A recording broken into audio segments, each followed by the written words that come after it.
trouble with YouTube. Not sure why exactly. Oh, okay. That was weird. Okay. Hey, everybody.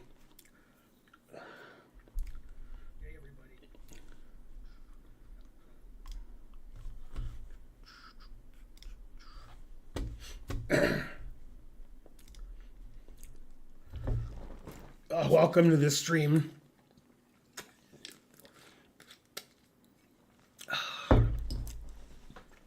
Hey, everyone.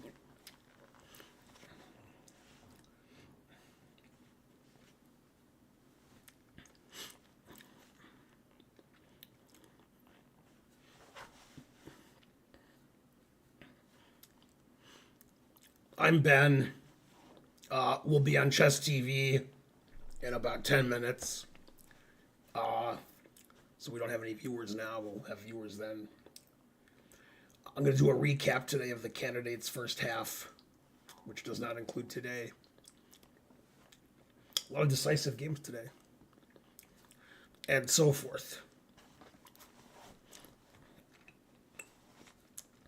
No, there's no tournament today. It's candidates recap.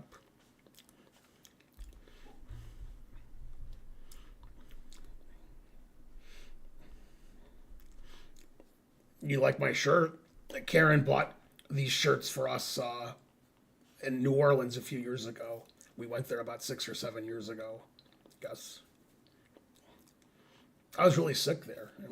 But I won enough money in blackjack to pay for the trip.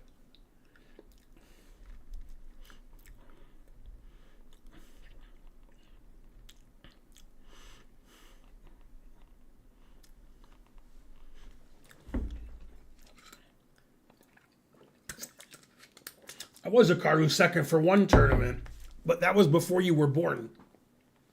Then as soon as you were born, I was fired.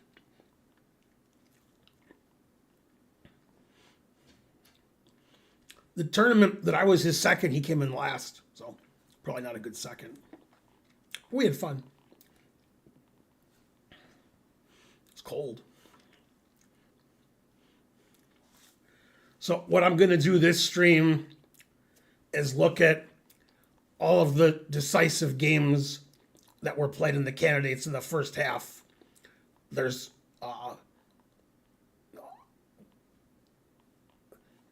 8 players, so each round has 4 games. There's 7 rounds the first half of the tournament, which is 28 games. Of the 28 games that were played in the first half, 12 of them were decisive. Somebody won. And we're going to look at those games briefly. And I'm going to put markers for each game right before we start looking at them. And Karen's going to make YouTube videos of each game for the YouTube channel. So over the next 10 days or so, there'll be 12 YouTube videos of the recap of each game. And then I'll do the same thing for the second half in a couple weeks for all the decisive games in the candidates.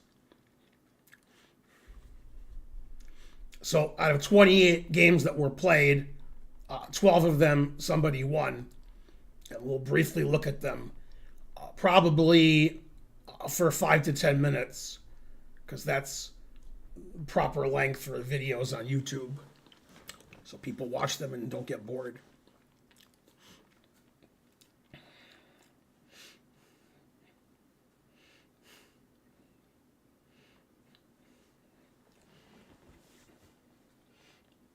Thanks for the kudos from Israel.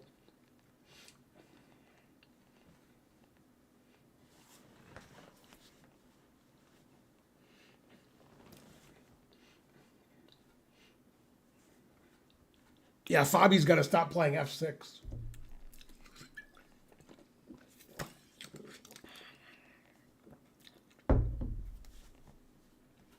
Anyway, we'll start looking at the games when we're on Chess TV.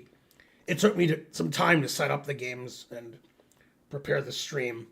I didn't want to be late, so we're here a little early. So you guys can donate or whatever you want to do.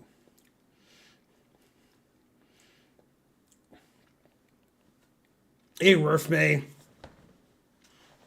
Hooray, Murph May.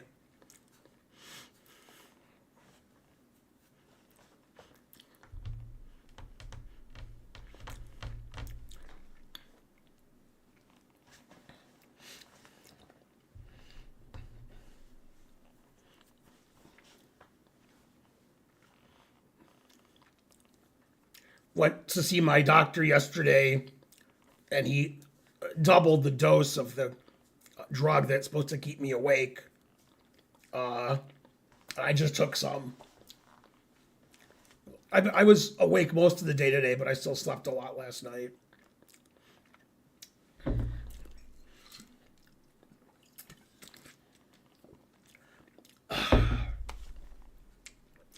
Yeah, the candidates is great.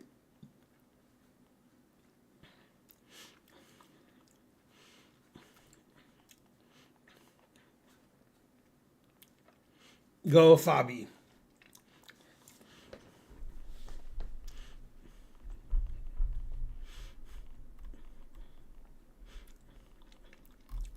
Somehow, oh, it's 11 games, not 12. I thought it was 11, and for some reason, chess.com has game 1 and game 12 as the same game. Let me delete that. Yeah, game 12 is the game that's, yeah.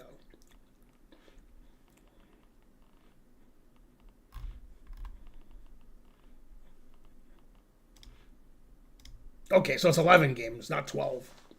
I thought it was 11, but then they listed 12, but for some reason, chess.com put game 1 and 12 as the same game.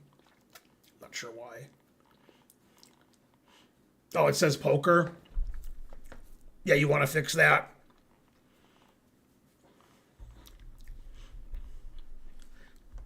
Go, Rurfme, you're the best. Yeah, sir, I didn't notice that. I noticed it said poker, but I forgot. I played in several candidates tournaments, and then I woke up and apologized.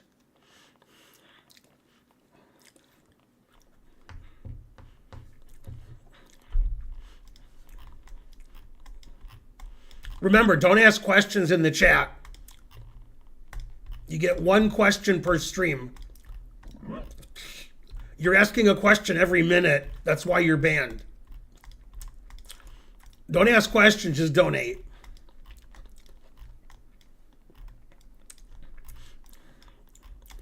You can deport Elon Musk.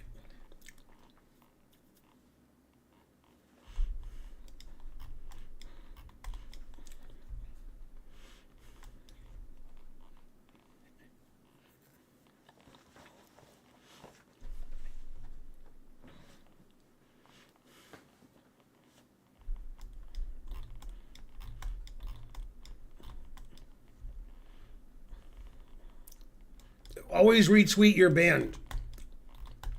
If you're on the stream, you're banned. But probably because you didn't donate. Yay, all fixed. Ban everyone is a good idea. More ban is better.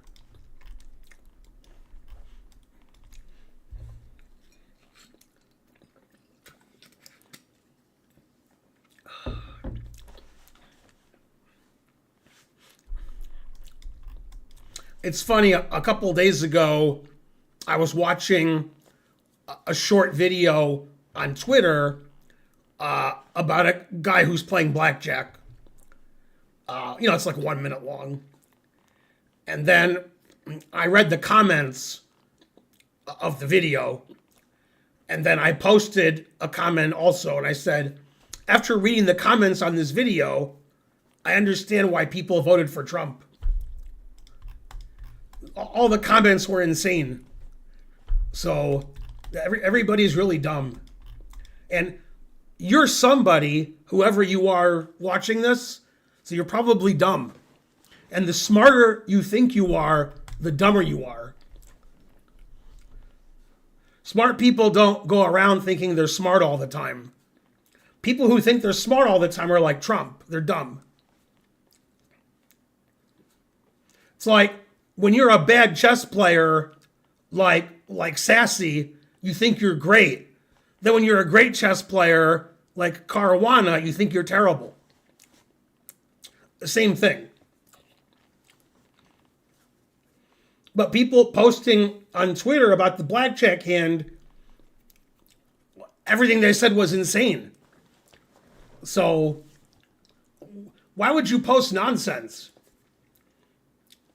It's like posting 3 + 1 is 1,000. That's like what they were posting.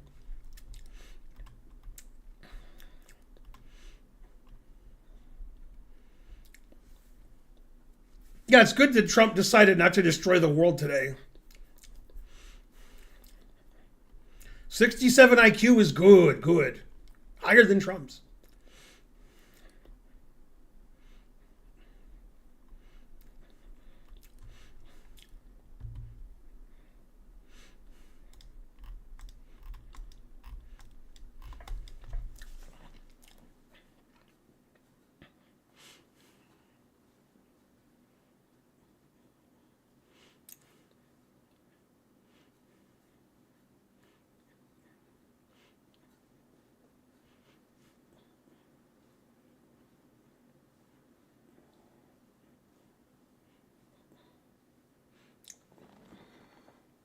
$901. Let's see. Okay, there's hundreds of people here, so we're on Chess TV.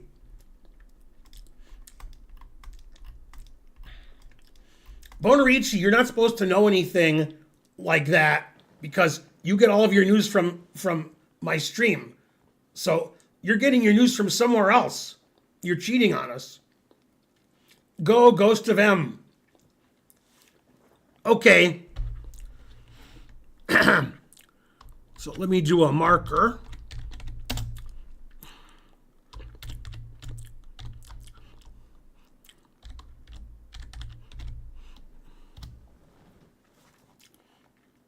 Hey everybody on YouTube land, this is Grandmaster Ben Feingold.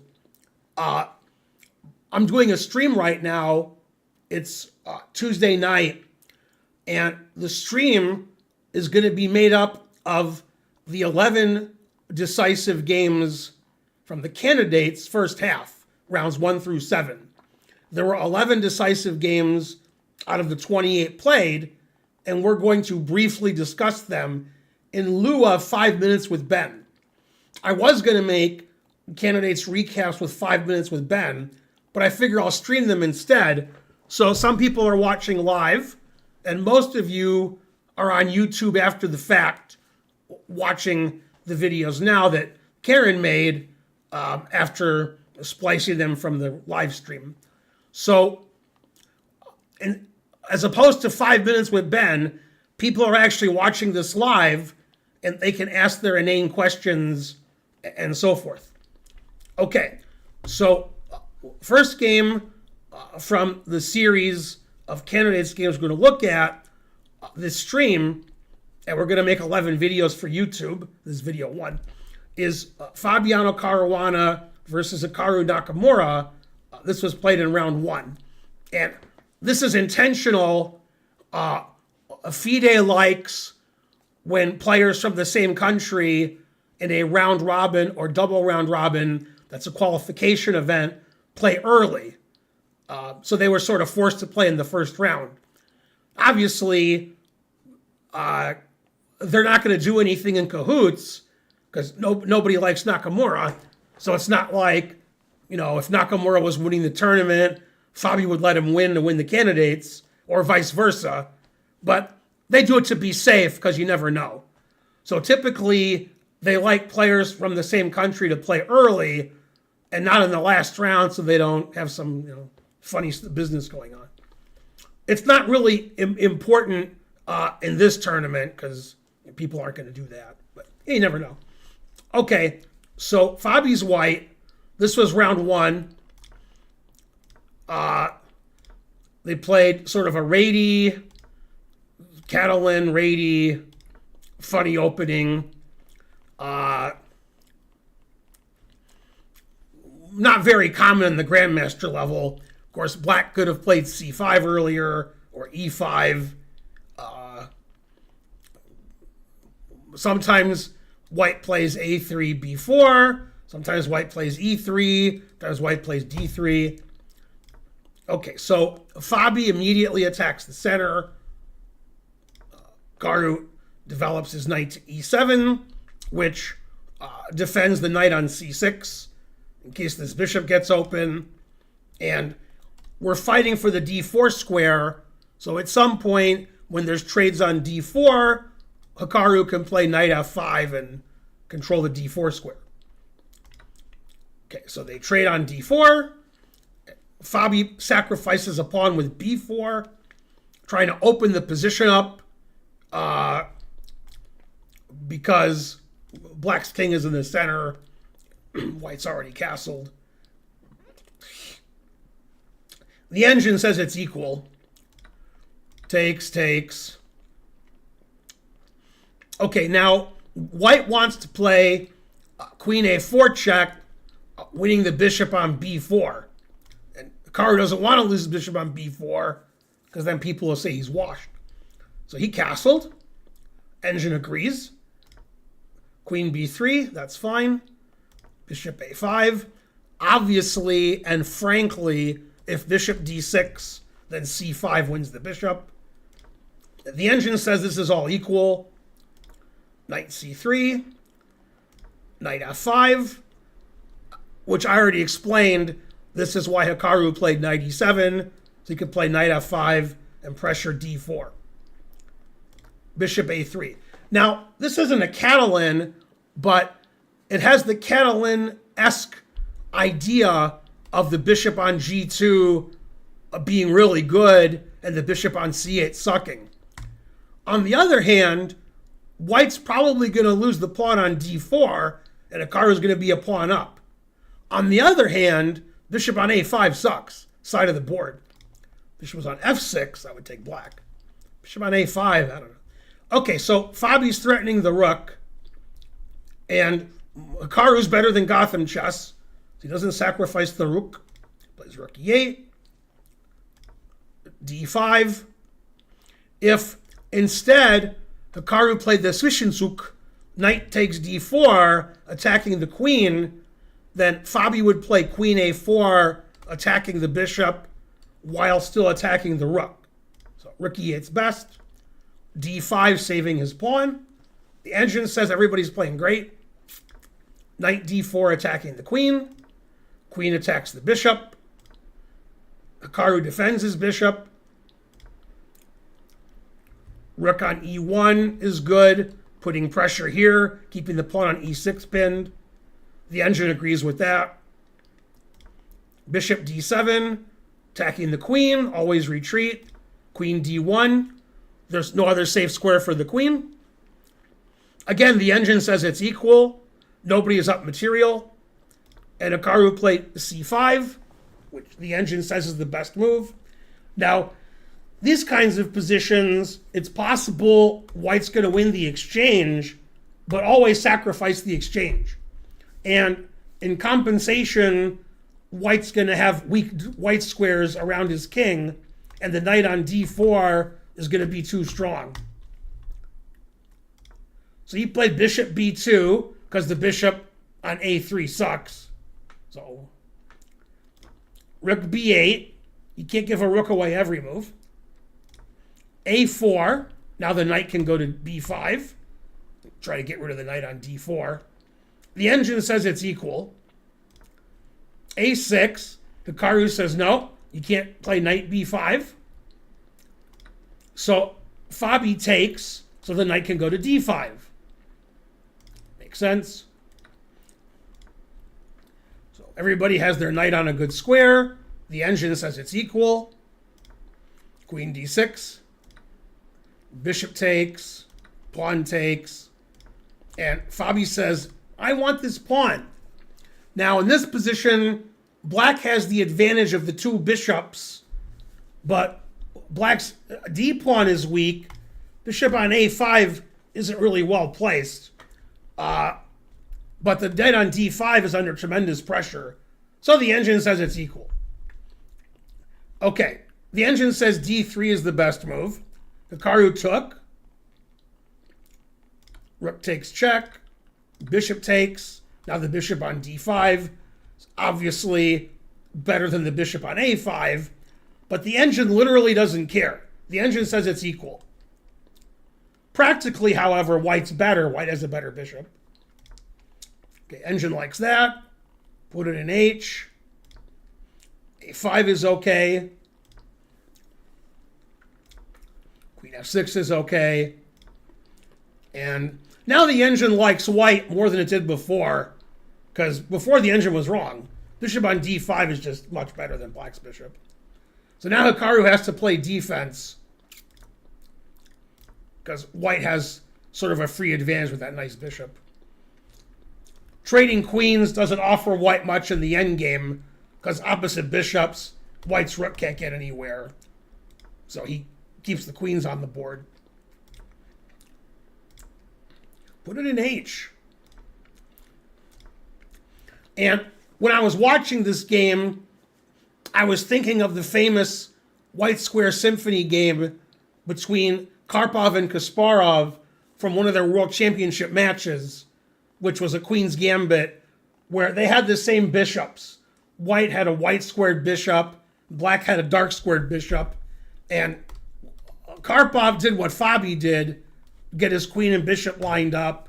Eventually, Karpov won in 1,000 moves. And in this position, this is really beautiful. Fabi plays rook h1 because he wants to put the rook on the f file. He wants to play rook h4, rook f4, putting pressure on f7. Which he does eventually.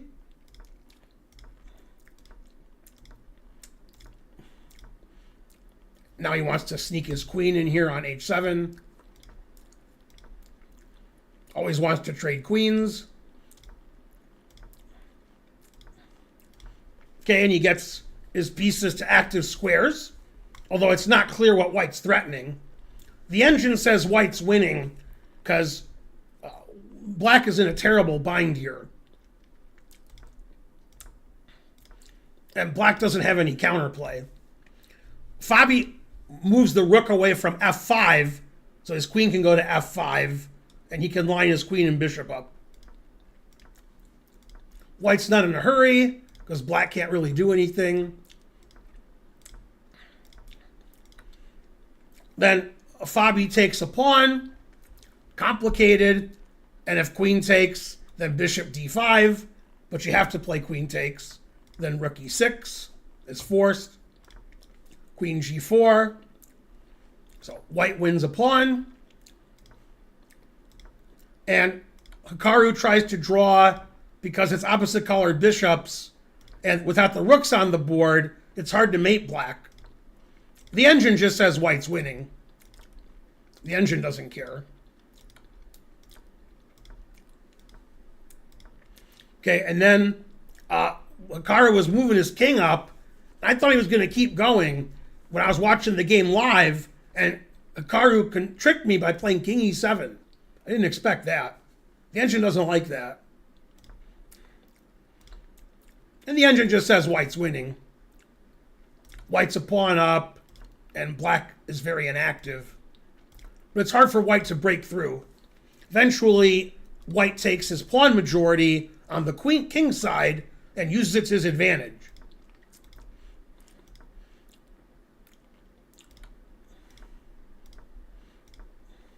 Okay, now this was a very strange part of the game. In this position, the engine wants to play a queen check on the back rank, and Fabi played queen e4, which is fine. And now black can make a move like queen d6, and the game goes on forever. Nothing much has happened the last 15 moves. And very strangely, Hikaru, I was watching the game live, Hikaru instantly took the queen, which is a terrible move. Okay, it makes the win very easy, although it wasn't very easy because Caruana blew it.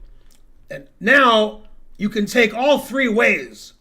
And what you should do, if you're watching the stream or you're watching on YouTube after the fact, which is most of you, is you should decide what the number one way to take is, then decide what the number two way to take is, and then you'll find out the answer of the correct way to play, which is the third choice, which you didn't think of. And that's why you're all terrible at chess. And trading queens is a big decision, which changes the structure of the game, makes white's king able to move up the board when it couldn't. And in this instance, it gives white an extra passed pawn. C.L. Smith subscribed with Prime.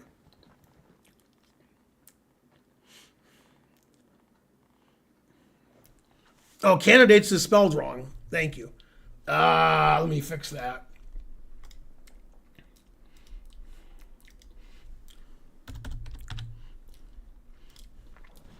Okay, fixed.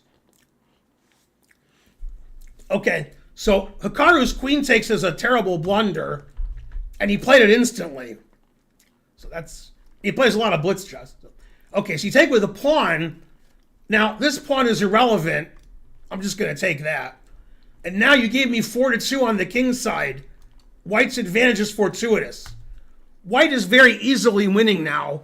The engine says plus 4.5. But that didn't, help Fabi not give it away.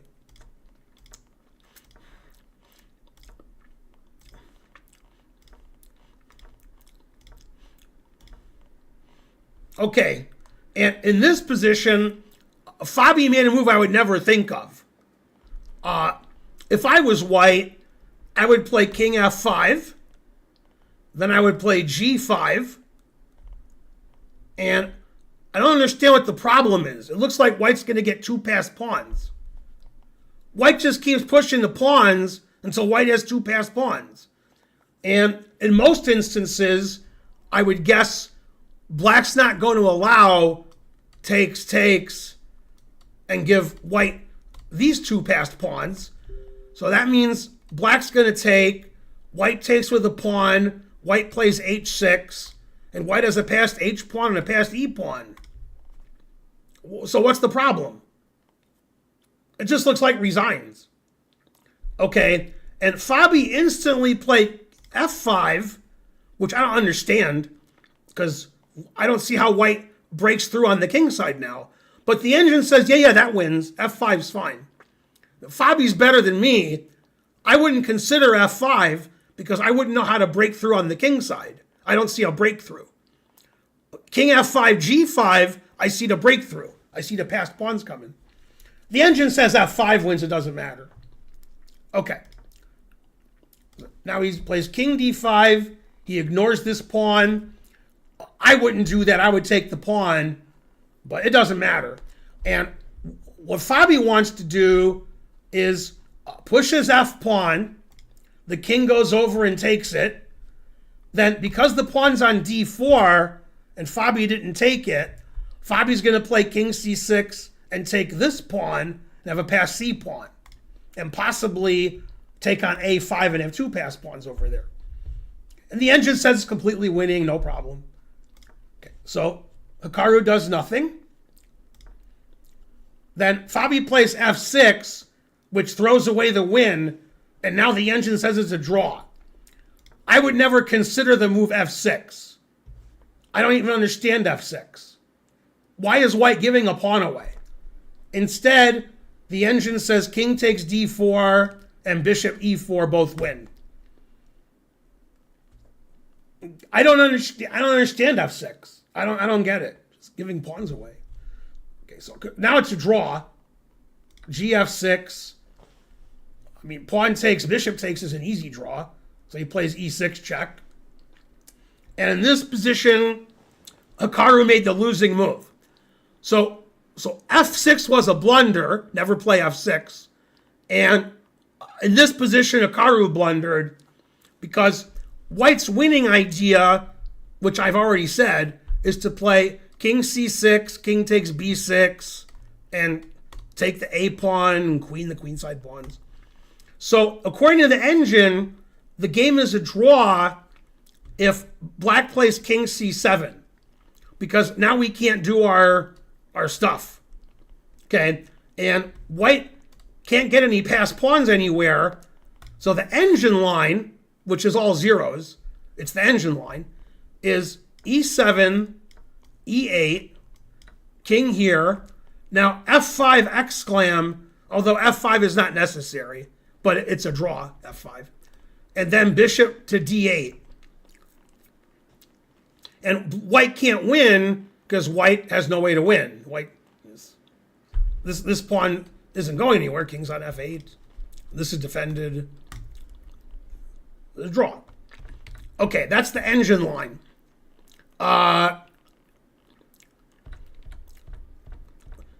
So if Hikaru had played king c7, he would have drawn the game. So f6 was a terrible blunder from Fabi. Instead, Hikaru played king e7.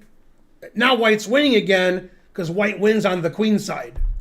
King c6, and now it's an easy win because we take and c5 and take this and all kinds of passed pawns.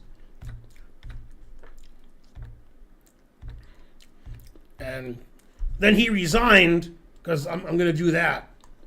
Truth hurts. That's funny that it's even pawns, but this pawn's blocked and this pawn can't be blocked. Yeah, truth hurts. So after c6, c7, king d7, bishop f5 check, you can't stop the pawn from queening. Now, in my opinion, that game was not Hikaru's fault. That was the fault of his seconds for not analyzing this endgame properly before the tournament. So you can't really blame Hikaru for this game.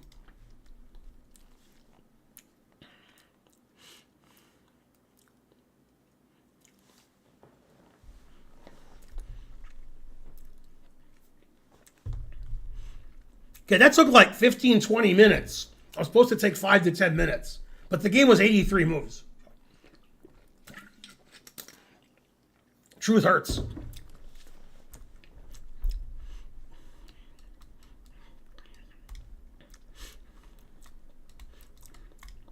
Yeah, it's funny. When the tournament started, Trump, who's following the tournament, is rooting for the Americans.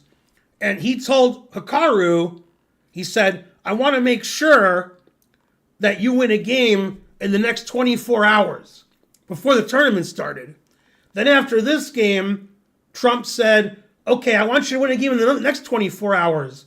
Then after the second game, Trump said, okay, you got 2 weeks.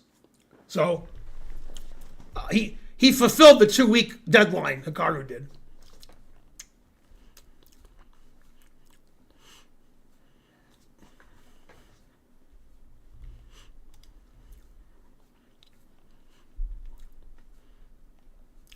Okay, now we'll do a marker for the next game.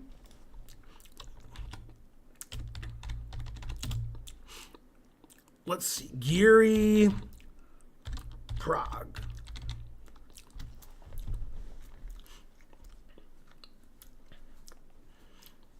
Hey everybody, I'm Grandmaster Ben Feingold here with candidates recap of the first half.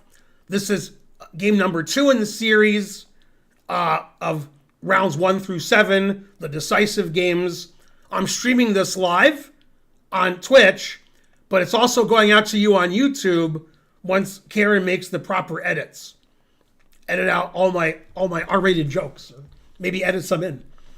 This is the game Praggnanandhaa Geary, although I put marker Geary Praggnanandhaa.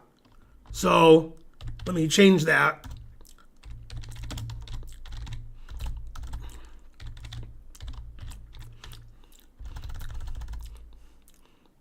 Well, I'm doing a bad job.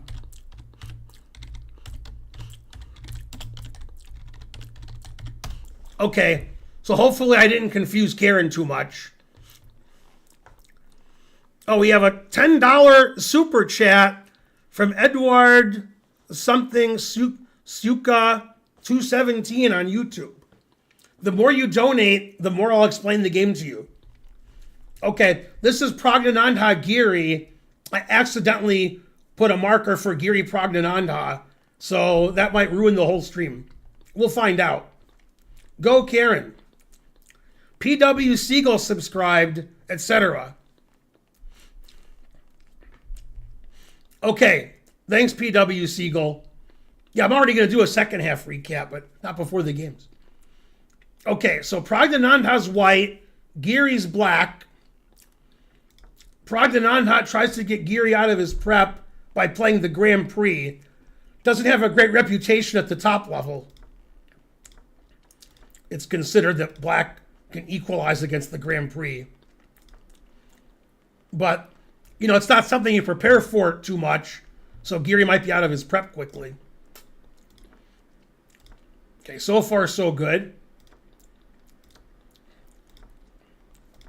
Okay, now according to the internet, which is always true, especially when it comes to blackjack advice, in this position, in one of Giri's Chessable courses, he recommends castling. But he knows my rule, always play e takes f5. So he played e takes f5, which the engine says is fine. But Giri must have forgot what he recommended in his course, or he didn't care. Truth hurts. Okay, queen e1. The queen wants to come to h4, and the bishop goes to h6, and the knight goes to g5, and they order Papa John's. Okay, bishop e6, trying to thwart the bishop on c4. The engine's not too happy about bishop e6. Takes on f5, takes back, takes on e6, takes back, and queen takes e6. So material's equal, but black's pawn structure and king position are pretty suspicious. Queen d7, trying to trade queens. White doesn't want to trade queens. Black can't castle king side due to its illegality. They castled queen side. And the engine said white was slightly better, and Giri defended well with his worst pawn structure on the king side. And white has the d5 square for his knight, and black has the dark squares in the center for his knights. Always play king b8. White's threatening knight b6 check. That's the kind of mistake you guys would make, is you wouldn't see that. So Giri's better than you guys, so he sees knight b6 check. Now gets rid of black's bishop. The engine says it's about equal. Prefers white slightly. White has a better pawn structure. Black has two isolated pawns. They trade everything. Always trade everything. Engine says white's slightly better in the endgame because black has two isolated pawns, but should be a draw.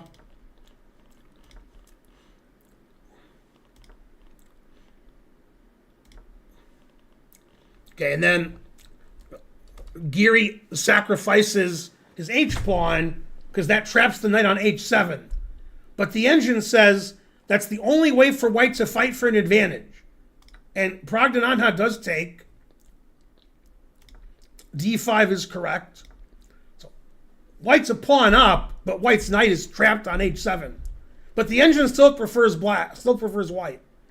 Engines like being a pawn up. There's no way to attack the knight. You play rook h5, knight f6 check wins. You play rook f7, the knight escapes. So you can't win the knight right away. Eventually, white's going to put it in h, and then play knight g5 and be a pawn ahead.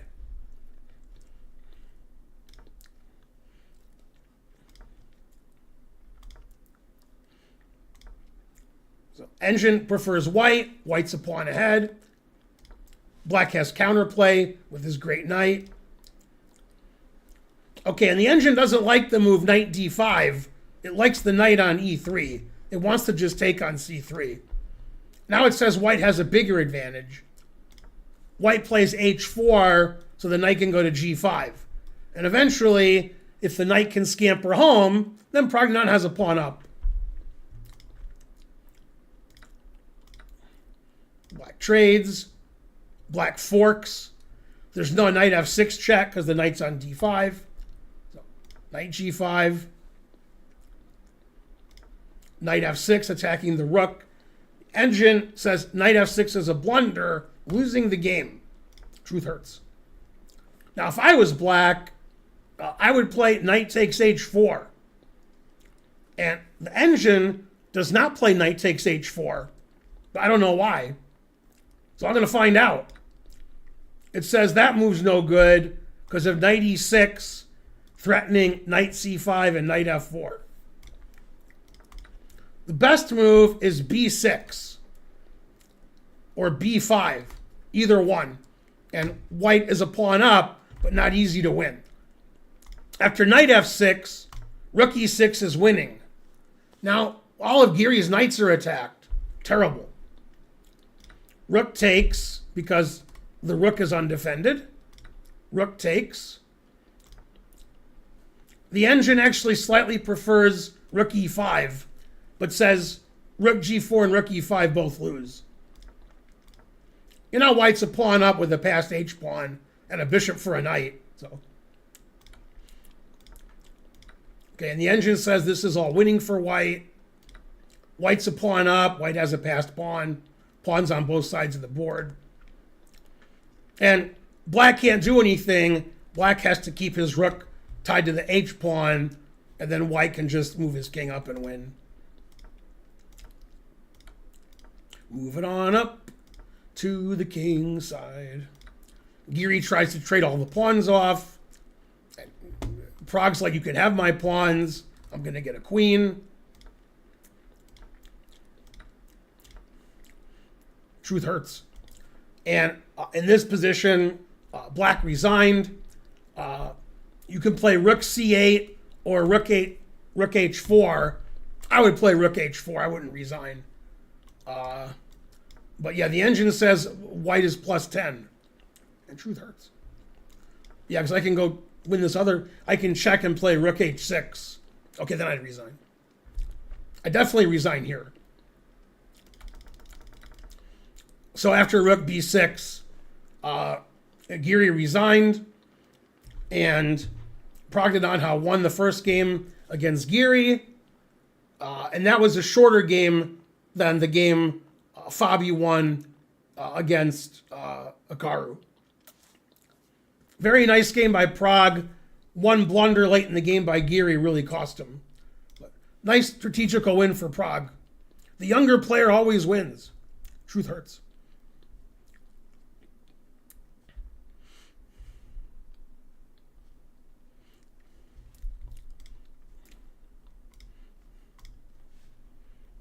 Okay, moving on.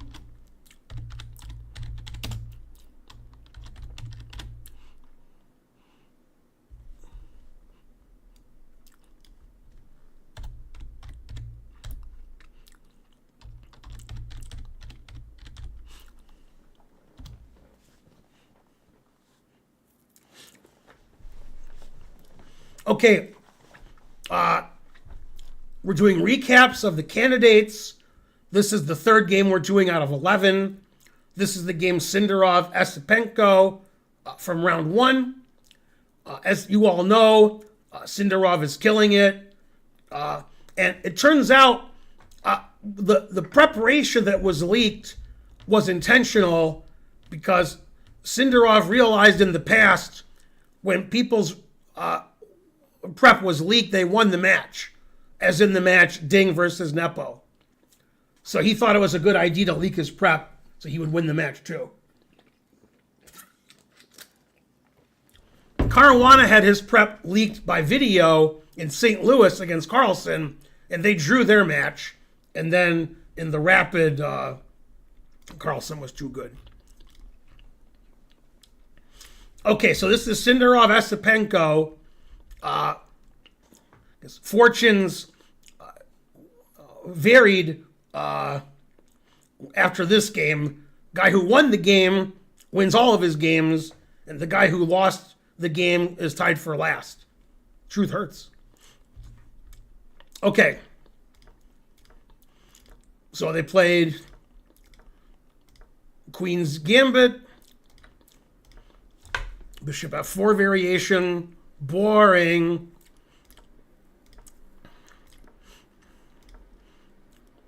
Okay, c4 is a good way to fight for an advantage. Give a fighting position. Not give white a slight advantage for nothing. Knight h5. Black wants the two bishops. The engine prefers bishop g4. Bishop e5, trying to trap the knight on h5. So if you take the bishop, then we take with the pawn. This position, black makes a mistake. It's obviously a mistake because of my rules. But the engine also says it's a mistake. He played f6. Engine doesn't like that. And in this position, white has two good moves. White played the obvious move, bishop g3. But knight g5 is also good. Threatening queen takes h5 and threatening the h7 pawn also. Knight g5 gives white an advantage, as does bishop g3. Now he played f5, correcting his earlier mistake, and the game ended in repetition here. After bishop e5, black played f6, white played bishop g3, black played f5, white played bishop e5, and black played f6, and the game was drawn. Okay, let's go to the next game. What's that? f6 is illegal? Oh, okay, that didn't happen. I just made that up. All right, Bonarici's banned. And Mikey's banned. Okay. So now the engine says it's about equal. It doesn't like this bishop e5 move. Okay, he played bishop e6. That's legal. b3, attacking the c4 is explosive pawn. Queen a5, threatening the knight. Oh, give me the knight. Knight e2. The engine says it's about equal. b5. Engine agrees. It still prefers white a little bit. These are the kinds of positions I get with white because I play d4 a lot and I get a lot of Queen's Gambit, Nimzo, kind of pawn structures like this, Ragozin. So I have white in these positions often on the stream with this kind of pawn structure. Knight f4 takes. The engine doesn't like this pawn takes. It prefers to take with the bishop. But you can see how white wants to open the e file and give himself the g5 square for his knight. Engine says about equal. Queen d8, the engine approves, always retreat. Rook e1. Queen d7, defending all the bishops against the open rook. Rook e3. Rook e8. Put it in h. The engine says it's all equal. It says g3 is a terrible move. I don't know why. g3 seems very reasonable to me. But now the engine says bishop f7, bishop h5 is good for black. It doesn't like weakening the defense of the knight. We played a6. Then he played bishop f7. Bishop b4. Bishop h5. And black has very active bishops. Black has pawn majority on the queen side. White's pawn majority is irrelevant. And thus far, in the first round of the candidates, Sindarov has been outplayed by Esipenko. So it doesn't look good for Sindarov starting out. a4. And Sindarov said after the game he thought he was going to lose. Didn't like his position.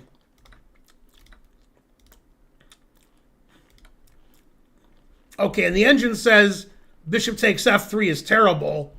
Obviously, black is pinning the knight to the queen. So if my student played bishop takes f3, I'd yell at them. Because that doesn't make any sense to me. Why would you take a piece that's pinned? Terrible. Okay, now the position's equal. And the reason he got rid of the knight was Esipenko wants to win the d pawn. But the engine says that's terrible, and now white's doing great. Rook a6, engine approved. Knight takes d4. Queen h5. Now, white's threatening rook takes bishop, and the bishop, if it moves away, the knight's hanging, and if the bishop goes to c5 or a7, keeping defensive the knight, then white has the brilliant move, rook takes h6. And you will know my name is the Lord. And now it's mate. It's a quick checkmate out of nowhere. Checkmate. Truth hurts. I can't wait for the YouTube comments that say, that's not checkmate. Black can play queen g7. That's why you're all banned. Gotham can win the candidates. He has the same chances as Hans and Hikaru. Okay. So, black played rook takes, sacking the exchange. The engine says rook takes e5 is forced. Always sack the exchange. And then queen c6 is a mistake. He should play bishop c7, and it's still a game.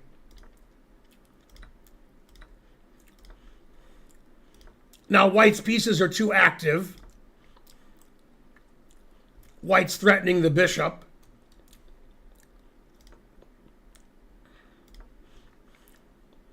White's getting a checkmating attack going.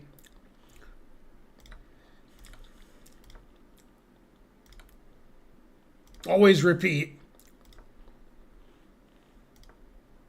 Black decides he can make a queen, but if he makes a queen and white checkmates him, then white wins.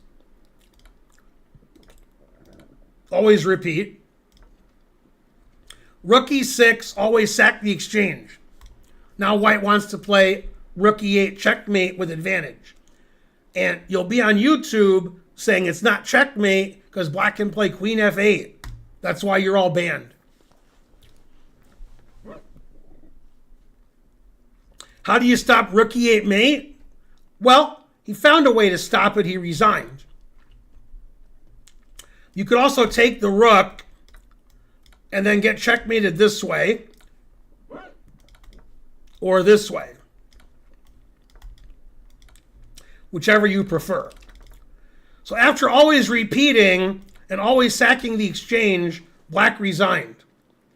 And Sindarov, in the interview after the game, said he thought he was going to lose, but fortunes changed during the game.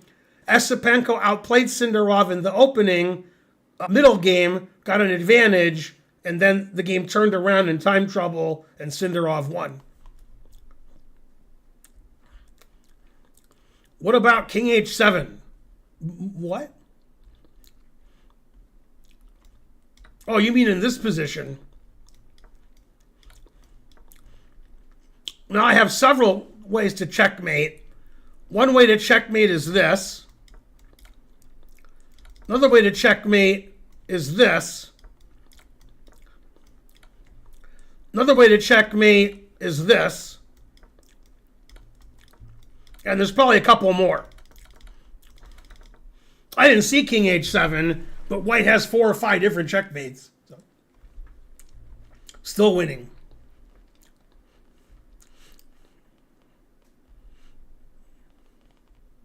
Anyway, everybody's banned because they don't know what checkmate is. Okay, now, the first 3 games, we saw Sindarov win, and we saw Pragg win. Now we're going to see a game Pragg-Sindarov.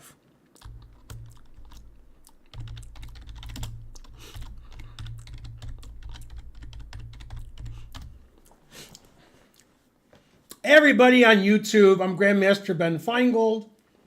We just got 20 NOK. That sounds like Norwegian crowns or something. Thought on John Nunn puzzle book. I don't know what it is. I have no thoughts. But thanks for the donation. We're doing candidates recap of the first half of the candidates. And this is the 4th game that we're looking at in the series. All of these little vignettes are on YouTube, which you're watching now. but I'm also doing it live on stream. So some of you are watching this live, and most of you are watching on YouTube after the fact. This game is, we're doing the decisive games from the first half. There were 11 decisive games out of the 28 played. Praggnanandhaa has white against Sindarov. We'll flip the board, so black is on the bottom. A lot of you guys hate that. Man, it must suck being terrible at chess. A lot of people are like, black's on the bottom. No. I think Gotham could get half out of 14 of the candidates, at least. Mepex21 subscribed. Thanks for the sub. Yeah,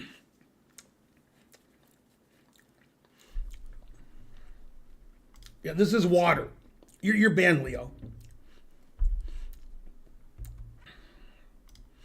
Okay, so this is Praggnanandhaa Sindarov.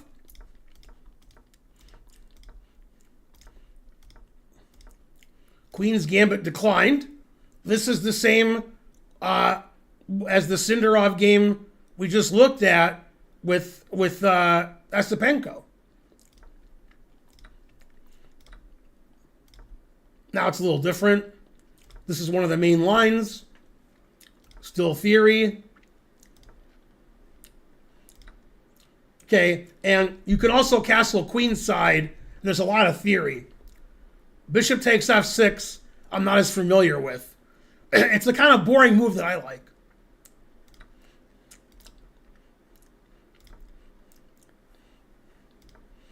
Okay, now, after b4, the engine says always play bishop f8.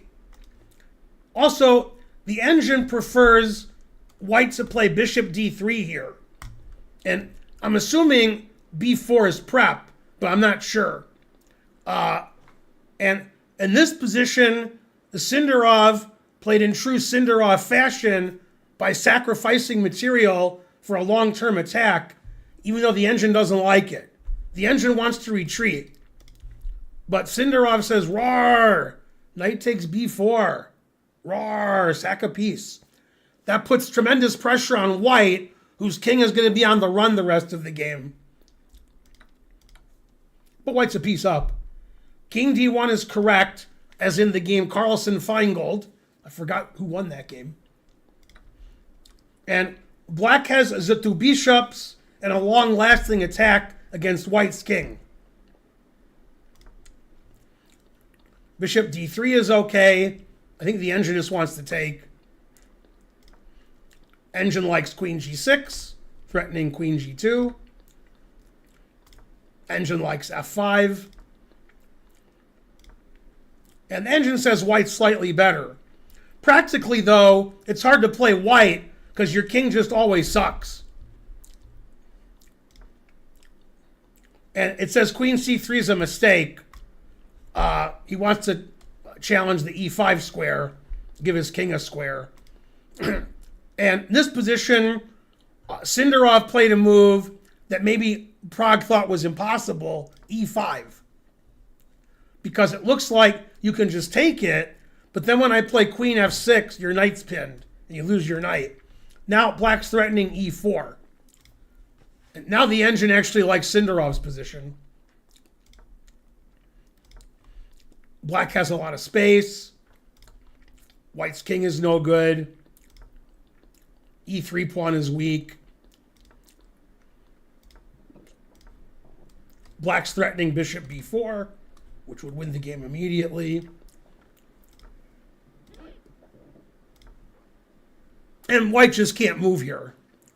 So the engine says black is a lot better, but practically speaking, it's impossible to play white. It's just terrible.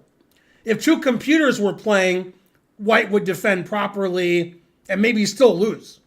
But with two humans, black's going to win more often than a draw. It's a rook lift. It's a queen lift. Always play king b1. Pragg tries to get his king safe, but look at his terrible pieces.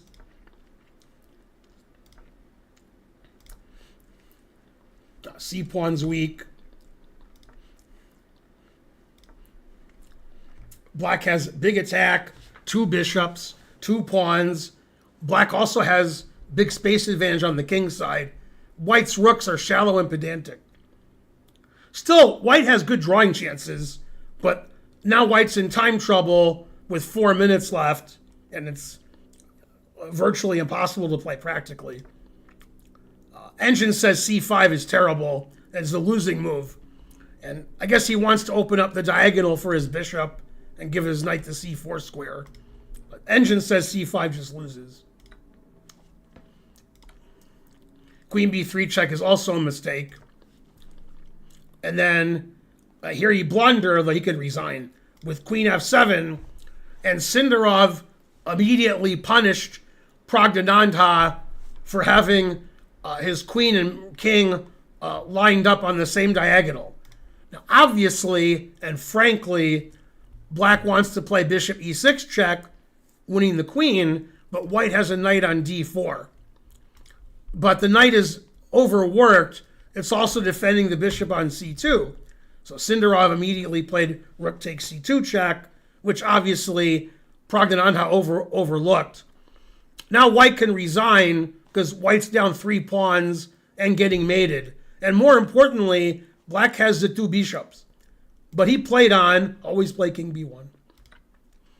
Now black's up a piece and some pawns.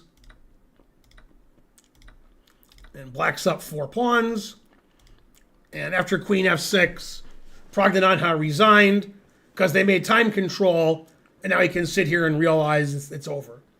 So a brilliant game by Sindarov. He had the black pieces. He sacked a piece, which the engine didn't like. He got too much compensation due to Praggnanandhaa's incorrect defense. And in time trouble, Praggnanandhaa gave all his pieces away. So really nice game from Sindarov.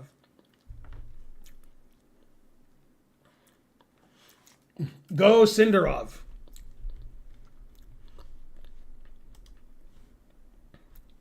Hard to beat Praggnanandhaa with black.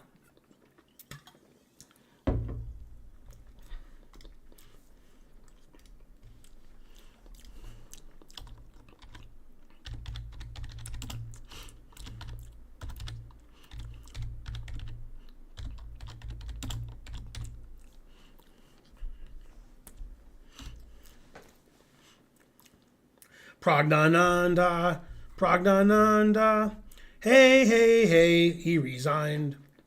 Okay, so this is the game Caruana Wei Yi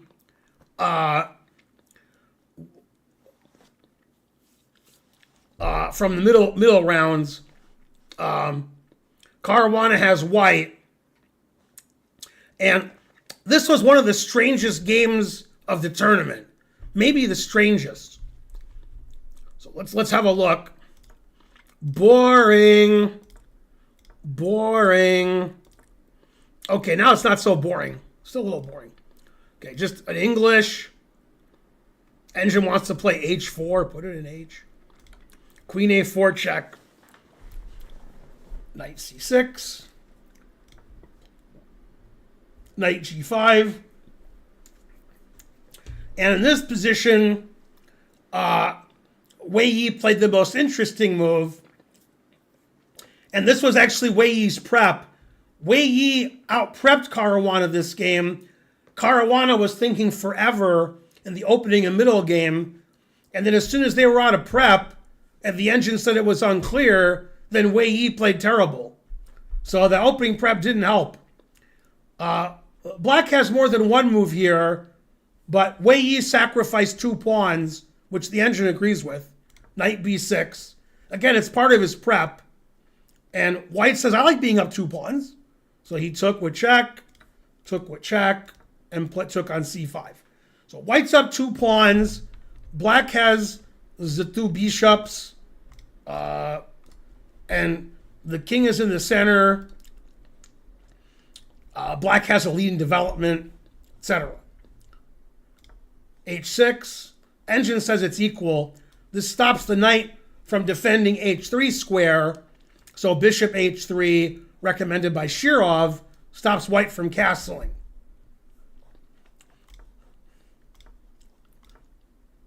Okay, and the engine says it's equal, even though it's the kind of equal where you wouldn't expect to draw. You would expect either Caruana's king gets in trouble on e1, or Caruana's king doesn't get in trouble and white's 2 pawns up. Okay, Fabi played a really interesting move here. Queen b5 check, and then rook g1. Rook g1 was the interesting move. And in this position, white wants to play g4 and rook g3. Now, the engine is funny. The engine says black should move the bishop back, white should play king f1 to play king g2, then black checks, and it's a repetition. So the engine says after bishop g4, bishop e6, king f1's the best move, then we repeat and draw. That's what the engine says. Okay, a more human move than bishop e6 is bishop g4, because that stops g4 and bishop is pretty active on g4. Okay, instead, black made a mistake. This is like the end of Wei Yi's preparation, and now he just played bad moves. Truth hurts. Okay, he castled. Now the engine already likes white. g4, recommended by Matt Larson. Now he made another mistake. Should play knight f6, attacking the pawn. Played rook c5. Now the engine says white's much better. And then after queen b3, in this position, Wei Yi just blundered. So this is a terrible game from Wei Yi. He played like 12, 13 moves of prep. Then he played all bad moves and resigned. What does he mean? Okay, so he should play knight f6, attacking the pawn on g4. But he played knight e5, and that loses the game immediately.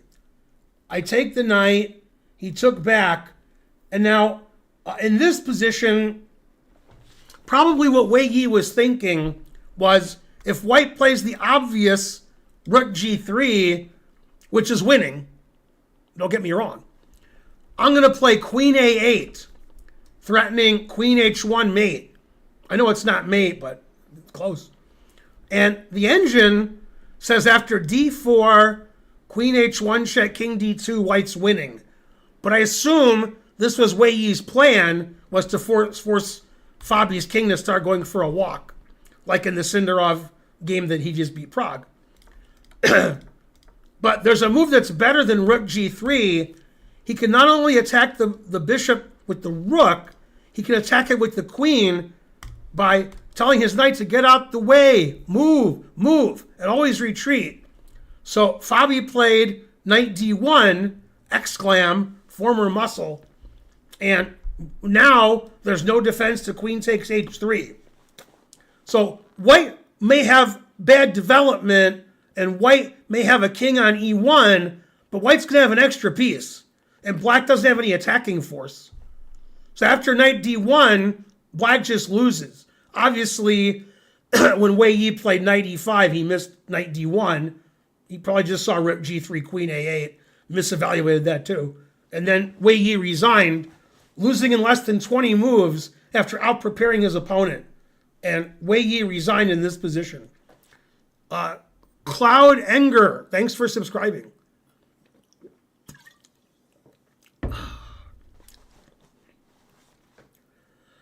I don't know if I can get through the rest. I'm so tired from screaming nonstop. I guess I'm banned.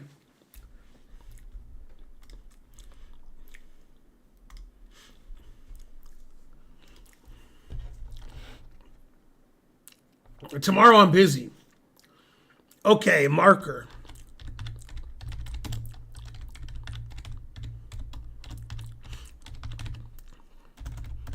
Nah.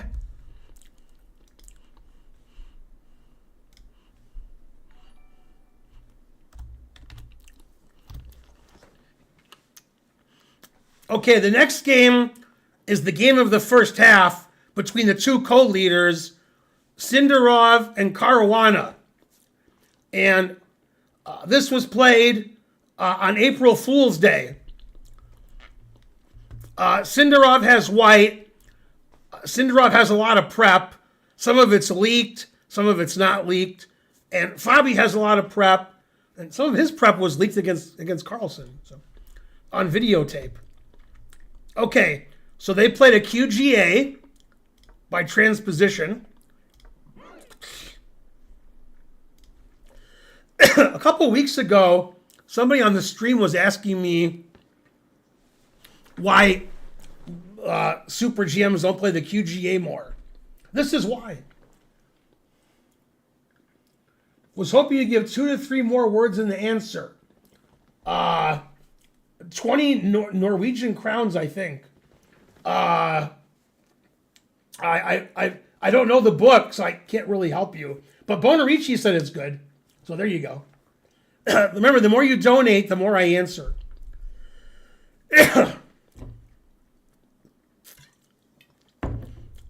Frankly, delicious. Okay, so white played like me. I play e3. I could have white in this position. I have had white in this position. Okay, and black can also take on d4. Then white usually plays rook d1, although white can sacrifice a pawn. A6 is also common. In this position, I like to play a4 and stop b5. I've also played bishop d3 in some positions.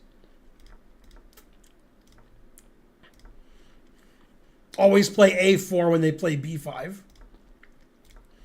Okay, pretty standard stuff. White's slightly better. Knight a5 I'm not familiar with. Looks like Fabi might have been on his own. He's already taken 25 minutes. But Sindarov seems to know this. I don't know the move knight a5. Opening up his bishop.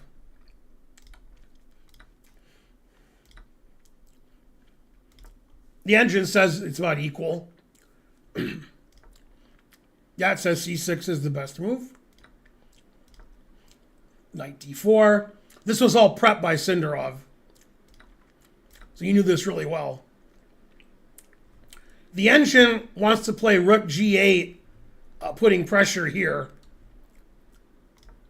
And that's what Fabi did. Always play g3. And the engine doesn't like the move f5. It wants to play queen takes d4, which I'm sure Sindarov was familiar with.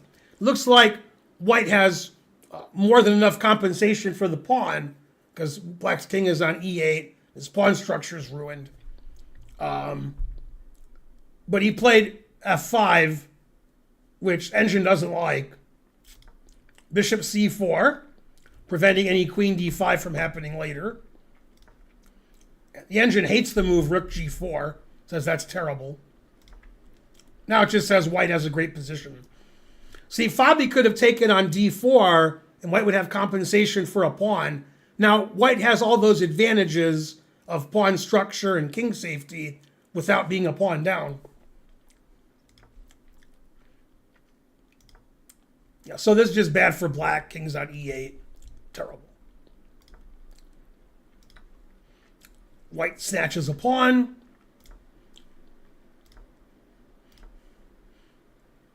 I don't see any compensation for black. Black's improving his position, but he's down a passed pawn.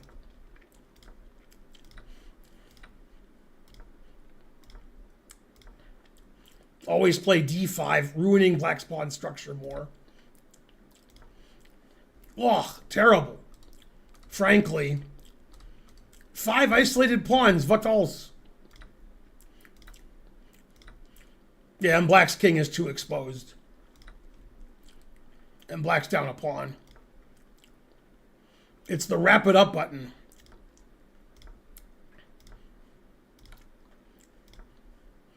Now a nice finishing move. Bishop d4 check. Never play f6. And rook c5, threatening rook c8. Also threatening to take the bishop and win material. A funny variation, which didn't happen because Fabi resigned. White's threatening rook c8. If you play rook a8, the rook isn't defending the f6 pawn anymore, so we can always sack the exchange. Because the bishop was defending the f pawn with an x-ray, And then we go here, and white's better. Always play bishop f6 mate. So after rook c5, Fabi resigned. And you can look at the clock times at the end of the game. Sindarov has 42 minutes, and Fabi has 48 seconds. Truth hurts.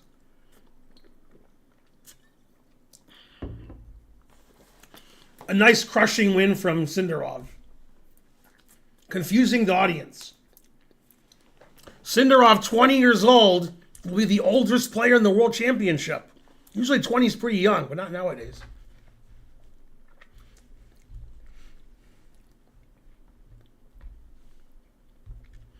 Nobody said anything in the chat that game. That was weird.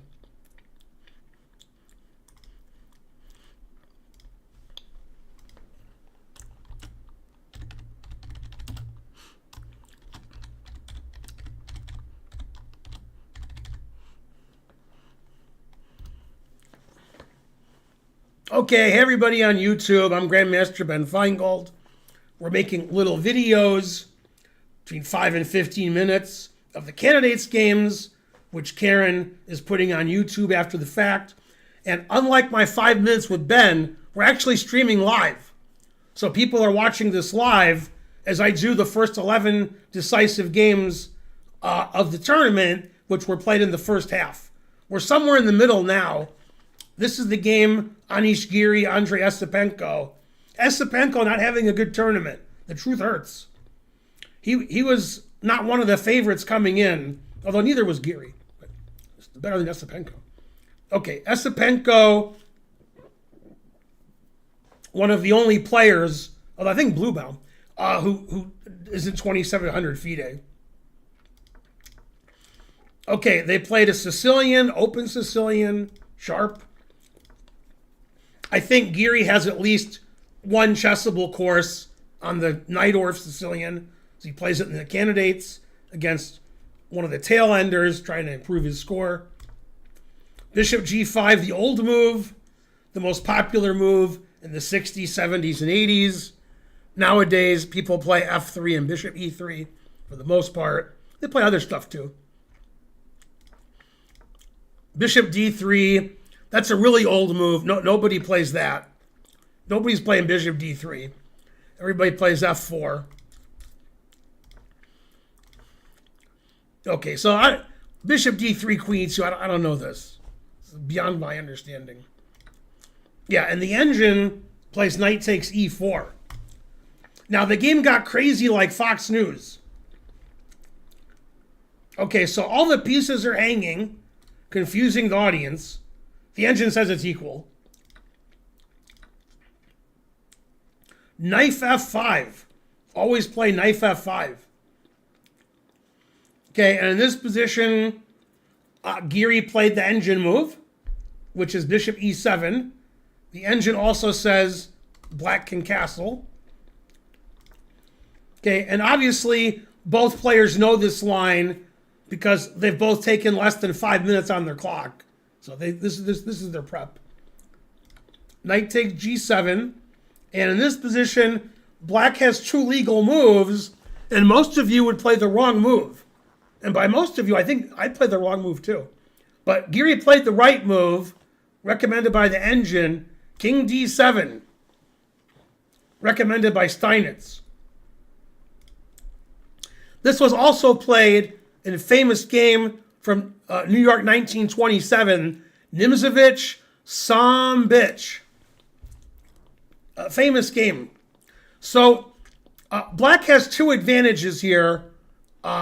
Black has the two bishops, and black has two center pawns, and white has 0 center pawns. And white's advantage is black's king is on d7.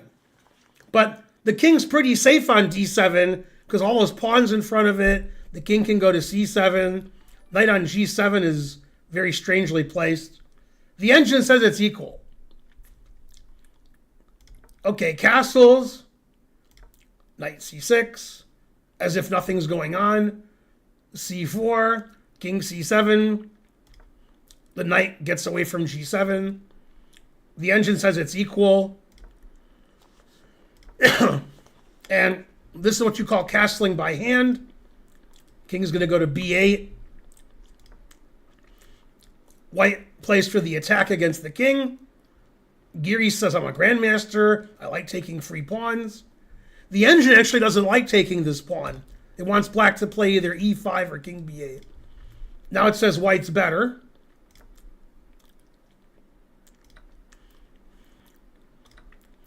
And it says that's a blunder. It says Esipenko should take with the rook. And white's a pawn down, but black's king is exposed.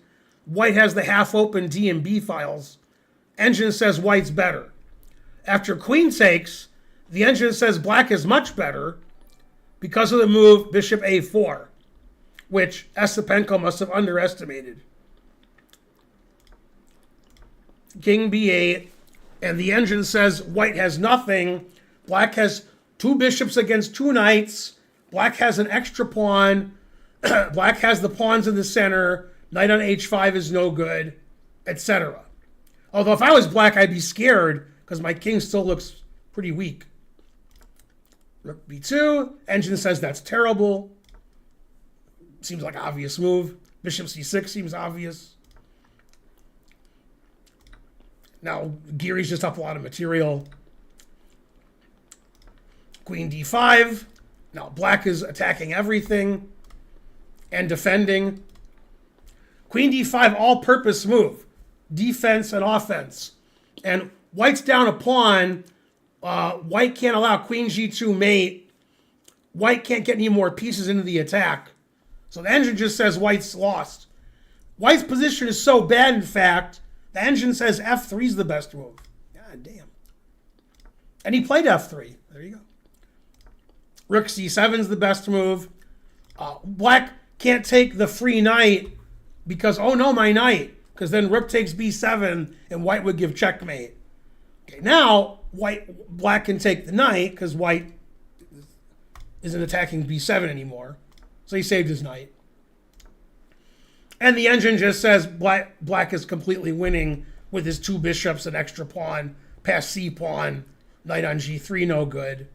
And in Bughouse, white would be winning because white could start putting pieces here. But there's no more pieces. That's it.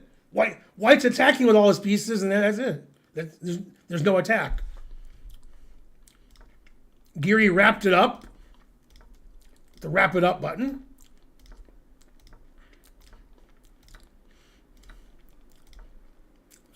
C pawn is too strong, obviously. Frankly, terrible for white. And in this position, white resigned. This pawn's going to queen. God damn. My favorite line would be takes, check, rook check, and then I take your rook. Truth hurts. But instead of that, in this position, white resigned. Geary wins a nice game. And nobody who was watching the game live, none of the commentators had seen king d7 before, had seen that position, but the engine said king d7 is correct and that the position's about equal. So, good game by Geary. Another hard luck for Esipenko. And now, the game that got a lot of flack.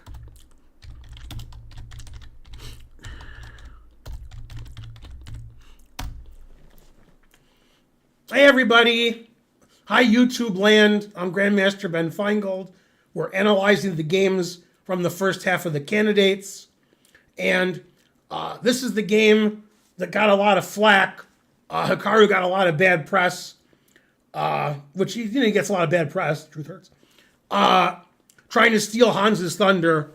Hikaru was white against Sindarov, and when the game ended in the press conference, Hikaru said that this relatively obvious move that Sindarov played in the early middle game was overlooked by his team of grandmasters, and he didn't know the move. This is where he famously thought for 67 minutes and made a mistake, was worse, ended up losing the game. And so he threw his seconds under the bus, saying it was their fault. The truth hurts. I've known Hikaru for over 20 years. I've never heard of him thinking 67 minutes for a move. Sounds like something I would do. When I played Hikaru, he didn't think at all. I played Hikaru in the US Open in like 1997, or no, 2007. Yeah, I played Hikaru in 2007 in the US Open in Cherry Hill, New Jersey. And he moved instantly every move, and it was really sharp. Really interesting game. If you ever can find the game on the internet, it's the only game I've played him that was a slow game. Really sharp, complicated.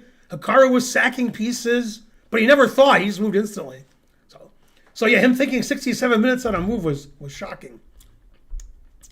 Okay, so they played all this theory in a Marshall Gambit. This is the Marshall Gambit you don't know, not the Ruy Lopez one. This Gambit's really interesting. In this position, usually white plays bishop e2, but knight e2 is a move also. If white doesn't want to sacrifice a pawn, white can also play knight c3 here. That's been played too. But this is the main line. I've never seen Hikaru play it with either side. But this is his secret illegal prep. Okay, knight a6 is a move. And what white wants to do, white wants to play queen d6 and queen f8 check. And occasionally, white always plays bishop f8. In fact, he may have played it this game. And then if you take the bishop, queen d8 mate. Those are some of the funny tactics in this line.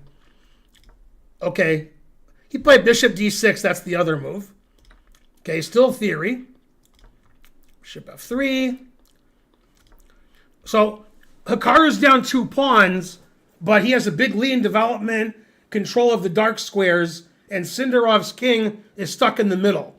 But you can see by the time usage, they're both still in their prep. Okay, and the engine says equal. And in this position, the top engine move on the Stockfish 18 Lite that is the default for Classroom, it says castles. And castles is a pretty obvious move. And castles have been played before. And if you go to Lichess, there's a lot of games with castles. And somehow, Hikaru's team didn't look at the move castles. And that's like the main move. And the other move the engine says is okay for black is e5, which lets the bishop out. Okay, in this position, white has one good move, otherwise white's worse. And this move has been played many times. And there's one slow game where the players were like 2100 and white played the right move. Hikaru thought 67 minutes and made a mistake. The two obvious moves are h4, putting in an h, and knight e4, attacking the queen and putting the knight in the center. The engine says knight e4 is equal. And this is the move that Sindarov had mainly prepared for. Then black plays queen a5 check, and the game goes on.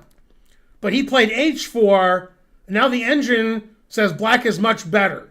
The engine hates the move h4. Queen a5 check. Knight takes b4. Now black has 3 pawns up, and Hikaru has 3 isolated pawns. Castles, rook e8.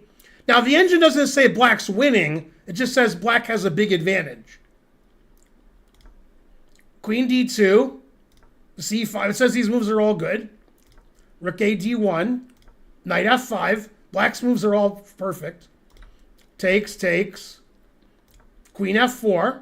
White has compensation for his 3 pawns. He's got the 2 bishops. Black has doubled pawns. Black's king doesn't have any pieces in front of it.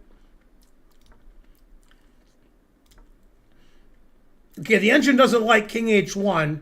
It says that gives black a bigger advantage. Doesn't like rook g1 either. In this position, the engine sacrifices the exchange, although it says black's winning. And basically, Hikaru doesn't have enough compensation for 3 pawns. And Sindarov defended well. Fork. And they traded pieces, and black is up 1,000 pawns.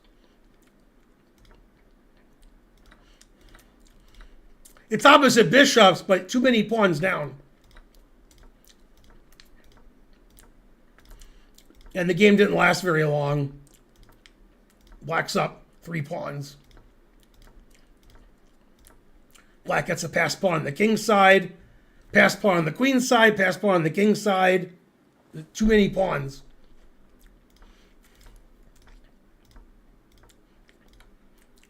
And now Hikaru resigned because if black does this, Hikaru has to do that also, but Hikaru can't do that if his king's on h4. He can't get there in time.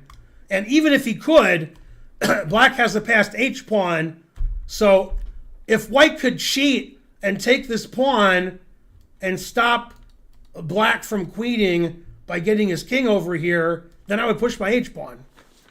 So it doesn't matter. So the engine says +8 for black. Hikaru's down 4 pawns, so he resigned.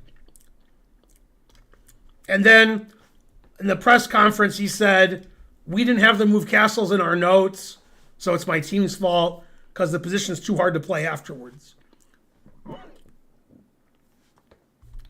Truth hurts. Yeah, when you play a ton of theory with a ton of prep, and you haven't prepped against the best move, and your opponent has prepped the best move, that's not good for your prep. That's one of the downfalls of doing a lot of prep. Sometimes you miss something, and sometimes you forget your prep. And then you play the wrong move.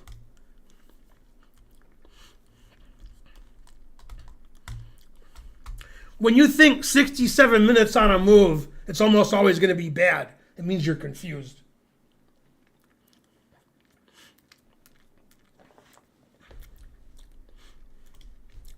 It's just chess. The engine says it's equal. There's more than one way to play. It's a very complex position. You have to analyze those positions and see what the typical counterplay is, not just individual moves. Sindarov was just better prepared than Hikaru.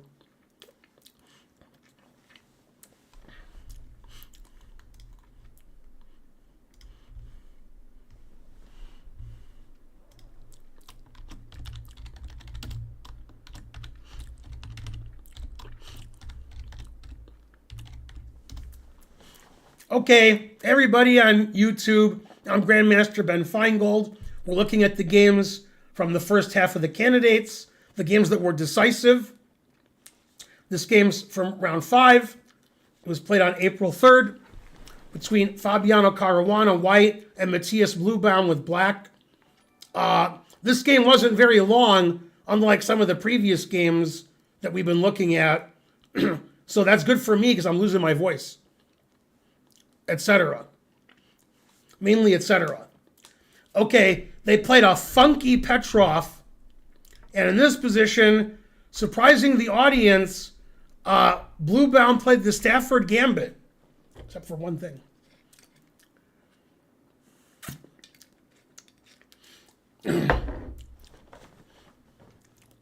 No, he didn't do that. Knight c6, losing immediately. Terrible. Okay, Bluebaum played the normal move. And now in this position, Fabiano played a very unusual move. Knight f3 is played 95% of the time. Occasionally, Knight d3 is played. And once every 1,000 games, somebody sacks their knight. But Fabi played Knight c4. Not very common. Then Knight c3. So Fabi's working on his knight moves. Doesn't give white an advantage, but takes black out of their prep mainly. Okay, and the engine says it's equal. Bishop d2. White wants to castle queenside. They have interesting position. f4. The engine says this is all equal.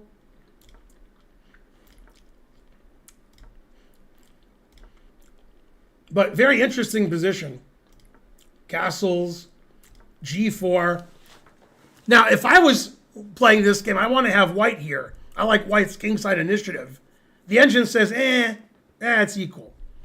It says bishop d7, rook e8, Okay, he played knight e4, which the engine doesn't like. Now it says white's slightly better. It doesn't like rook e8. h4. Bishop on c8 is not very good. So black wasted a lot of time to trade off for that bishop, and black's queenside is no good. White has a kingside attack. But the engine only thinks white's slightly better. It wants black to play queen c7, probably with the idea of playing queen f4 later. But he played bishop e5, which the engine doesn't like. c4, that's explosive. Trying to open up lines here against the weak black center. Queen b6, threatening mate. c3. Queen a5, threatening queen takes a2. h5, ignoring it. Engine agrees. Engine says white's winning. g5. c takes d5. The engine actually likes knight takes d5. God damn. Then after it takes, bishop takes g5. And black's center's falling apart. His king's falling apart. That seems too computery to me. He just took with the c pawn. That seems more normal. Okay, the rook was hanging. The engine likes knight c4, attacking the rook, the bishop, and the queen, sacrificing the knight. But if rook takes knight, then queen e2 gets the piece back. Yeah, the engine says white's winning. But what Fabi did is also winning. He played queen e2. Always play king b1, stopping black's only counterplay. c4, attacking the queen. Knight takes d5, attacking the bishop. Bishop c3, and black's position's falling apart. And you'll notice, even though we're on move 25, Bluebaum hasn't moved his rook or bishop yet. White's pieces are all in the attack. The game ended quickly. Queen takes c4, trying to get to a lost endgame. Knight takes f6 check, threatening the bishop on e5. Queen e8 check. Black has one legal move. And h6 mate. You don't see mate very often in the candidates. It was nice of Bluebaum not to resign so the onlookers can see checkmate on the board. A lot of times, the gawking rabble doesn't understand why somebody resigned. So if you're a grandmaster and you're getting mated in a move or two, sometimes you just get mated so the people watching are like, oh, that's mate. You don't see mate that often. It's nice to deliver checkmate. And even though the game was 28 moves, black still never moved his rook or his bishop.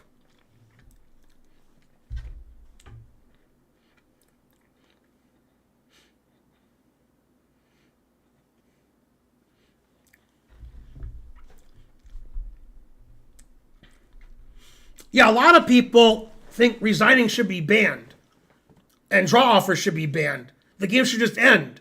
Repetition, stalemate, insufficient material, checkmate. It shouldn't end because the players are like, hey, let's end it. A lot of people don't like that. The kings have to be captured.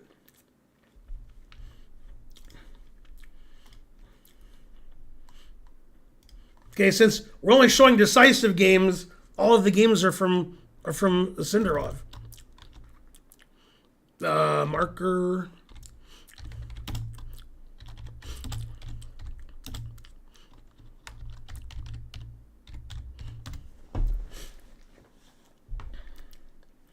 I think nothing.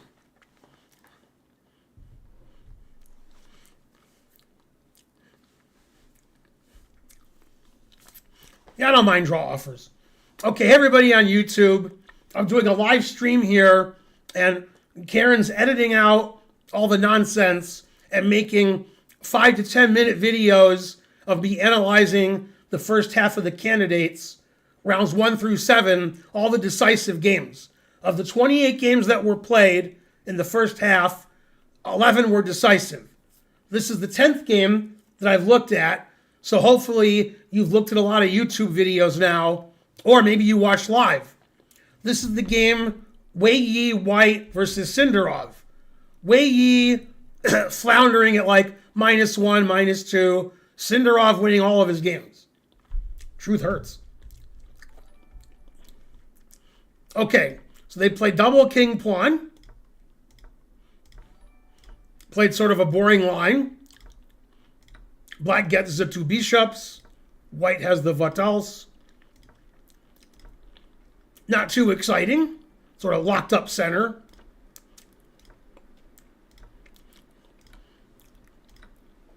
Black has 2 bishops, lots of pawns in the center, and white has the Maratsi bind pawn structure, stopping black from moving their pawns.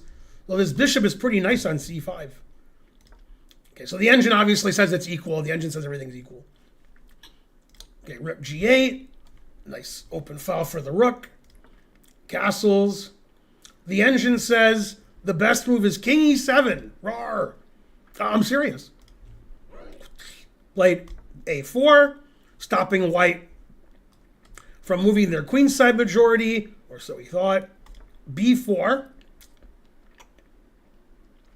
Takes the pawn. Now in this position, black has several moves he can play, and I was watching the game live with analysis by Svidler and the German guy. I think his name is the German guy. This is what's good about doing a live stream, is somebody in the chat's going to tell me his name. Gustafsson, Jan Gustafsson. Okay, now Leiko's not German. You're banned, PW Siegel. Leiko's Hungarian. Yeah, Jan Gustafsson, and they were analyzing taking on a3 for like 20 minutes. And they say he doesn't have to take on a3, but he probably should. And the engine does play rook takes a3. He played a move they didn't look at all. Rook, bishop g4, confusing the audience. And this is why I like engines, because engines often suggest moves that humans don't think of. The top 2 engine moves are king h1, which gets the king off of the file of the rook, or knight e1, which stops black from taking the knight. Okay, so bishop g4 wasn't looked at by Svidler or Gustafsson. Engine says it's okay. Played b4. Bishop takes f3, a pawn sacrifice. He's going to give this pawn away so his bishop can be on d4, because that's a good bishop. You can't let him take on g2. He takes. Bishop d4. Bishop takes f6. The engine actually doesn't like bishop takes f6 and says that black is slightly better now. Even though white's a pawn up, black has this beautiful bishop, nice open a file, etc. Engine says it's a draw, but the engine would prefer to have black. Queen e6, threatening the c. So white has all these weak pawns, and black has perfect everything. Black's king is perfectly safe. Black's bishop on d4 is great. Black's queen on e6 is putting pressure on c4 and f6. The rook on a8 is pressuring a3. So engine says it's equal, but easier to play black. Here, the engine puts it in h4. Always play h4. Okay, he played h3. Queen takes c4. Now the engine sacrifices the exchange. Rook takes d4, and somehow that's equal. I don't know how that's equal. But he played rook d3, and now it says black is slightly better. It still sacks the exchange. That's how good this bishop is. The engine hates it. It says get rid of it. Rook g6, and king d8. And material is equal because Sindarov won that pawn on c4. But obviously, black's bishop on d4 is way better than white's bishop on h4. So black is better.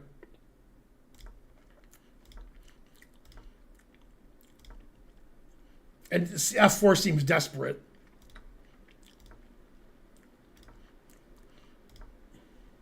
Finally, white wants to get rid of that bishop on d4. But white losing all his pawns. Man, the truth hurts. Okay, and the engine doesn't like what Sindarov did. In this position, he says Sindarov should play bishop e5. After rook e8, bishop f2, the game should be a draw now. Okay, and rook takes d6 is double question mark. That's just a tactical blunder. According to the engine, b takes c5 is a draw. Then if d takes c5, rook f3, and black's pawns are too weak. Black doesn't have enough oomph to win. All of black's pawns are weak, and the engine says black has almost no advantage. But Wei Yi blundered. He played rook d6. Now black's winning. Takes, queen e3, and the commentators thought that he missed queen e3. Because if you take my queen, then I'm going to promote my pawns. I got 700 passed pawns. And my queen is defending, attacking, f3, take the queen. And now it says white's just lost. It says +4 for black. So basically, Wei Yi was outplayed that game, then blundered with rook takes d6 in time trouble, and ended up losing the game. Queen f3, c4. No, that pawn's too strong. And this is just white not resigning. Always play f3, stopping queen h6 check, and stopping queen c5 check, and threatening c2 and takes. And in this position, white resigned. The engine says it's +8. If you take, I play c2. If you go here, I play here. Now I can pre-move. I can't really pre-move because you might play rook takes c2. But I can almost pre-move rook here, rook here. So this is just lost. So after f3, take, then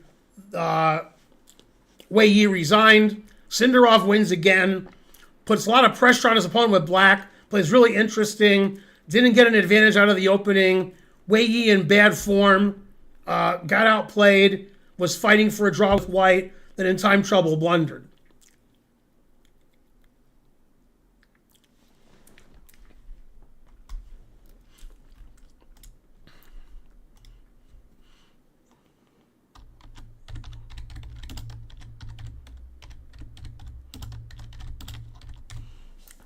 Okay, everybody on YouTube, this is Grandmaster Ben Feingold.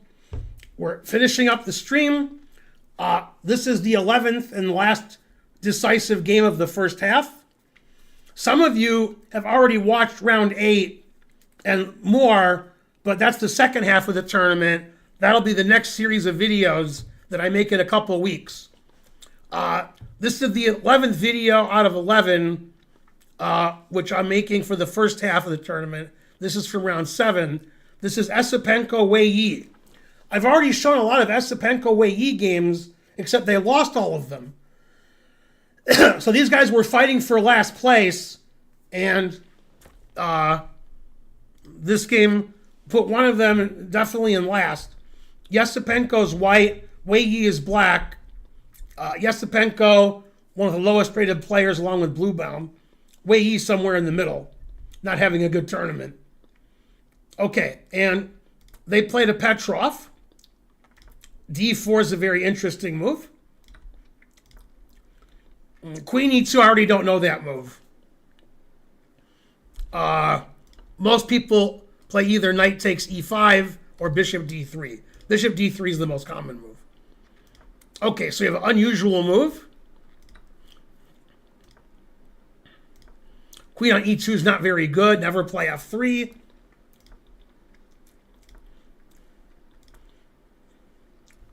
D pawn's attacked. Engine says it's completely equal. Engine doesn't like F6. Doesn't like F3 either. Now the game's equal because they played f3 and f6. Okay. And they got this position, which the engine says is all zeros. And he played bishop d2, which is terrible. Now, luckily, I want to say bishop d2 strategically is the worst move of the game. But white played a much worse move later on. Probably the worst move of the first half that wasn't a tactical blunder. Just shows no understanding of chess. Okay, if my student played bishop d2, I'd be very mad at them. Because that's just terrible. Your bishop's terrible on d2. The bishop's great on d6. So the engine plays bishop takes d6 and says it's equal. Okay, bishop d2 is no good. Black played excellent move, queen e8, pinning the knight to the king. Okay, and then in this position, white played the worst move of the first half that wasn't a tactical blunder. It's just a move that makes no sense. It's worse than bishop d2. So the engine says it's equal. White plays bishop d2, which is bad. Then white plays a ridiculous move and is lost right away. So this is how you lose with white, is you play terrible. And I wouldn't even consider the move that white played. It wouldn't even occur to me. But he played king d1. Oh. And now black's winning. It's not easy to win, but I don't like king d1. Queen a4 check. I mean, the rook on a1 is just trapped. And black just starts attacking because it's a free attack. Black didn't sacrifice anything.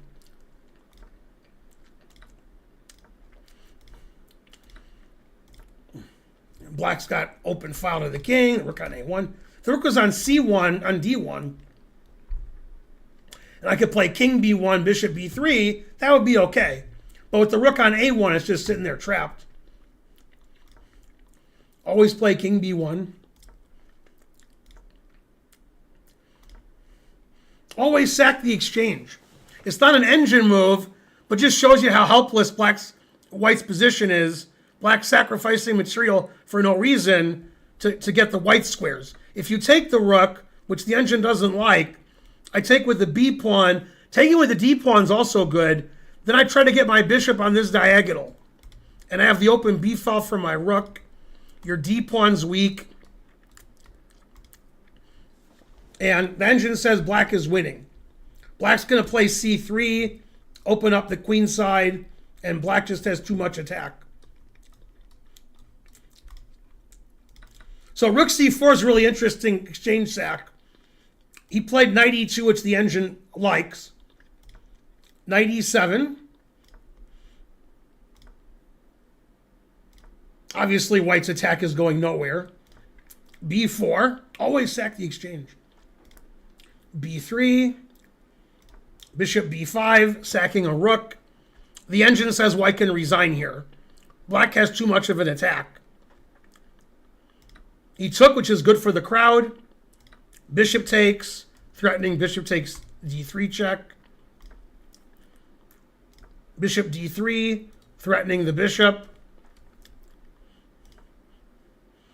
That move's ridiculous, it says. If I was white, I guess I'd play rook c1. Then the engine announces mate. It says rook c2, queen a4, and then mate. Truth hurts. But he played bishop c3, bc3. The engine announces mate here too. Knight c1, rook check. Now, white resigned. If white plays the only illegal move, knight b3, queen a3 is annoying. Is there a quicker mate? No. Then you have to take. Then I play rook takes check, queen takes, bishop f4 check. And both players saw that, so white resigned.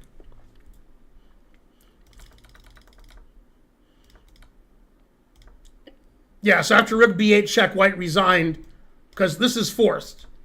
And you have to play bishop takes bishop. And you have to take. And you have to play here. And then that's it. So a brilliant win by Wei Yi.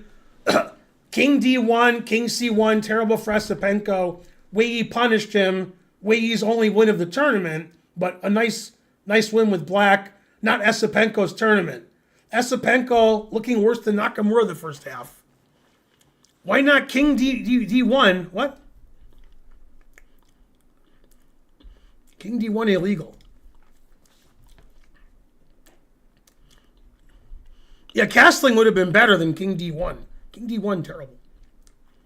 Anyway, terrible game from Esipenko. Brilliant game from Wei Yi. Earlier, king d1.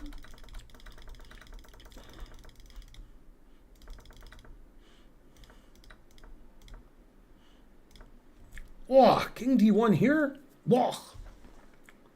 King d1 is better than king b1, but always play king b1. No castle. Earlier. Oh. Yeah, king d1's terrible. I should put castle, right. Well, that's why you lost the game. Castle queenside also no good, because I still have a free attack. My queen can go to a4. I can play a5, b4, c5. Still no good.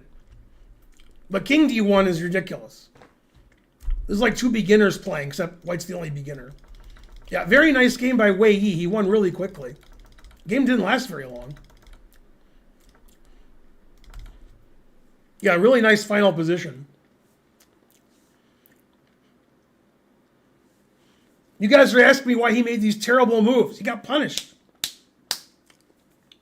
Esipenko would look good if he played in a tournament with you guys, but candidates is tough.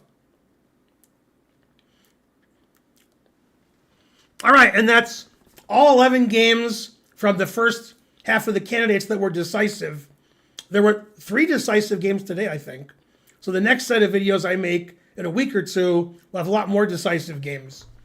Currently, after the first half, Sindarov is in first, Caruana is in second, and they played round 8 today. That changed a little bit, but not much.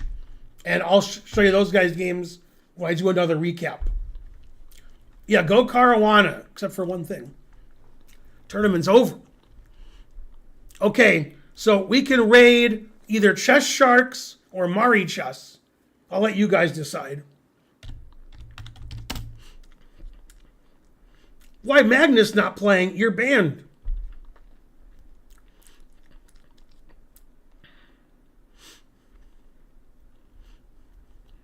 Your engine is banned. Botez Live is streaming? Oh, there it is. Just chatting. Yeah, let's do Botez Live because it was Andrea's birthday yesterday.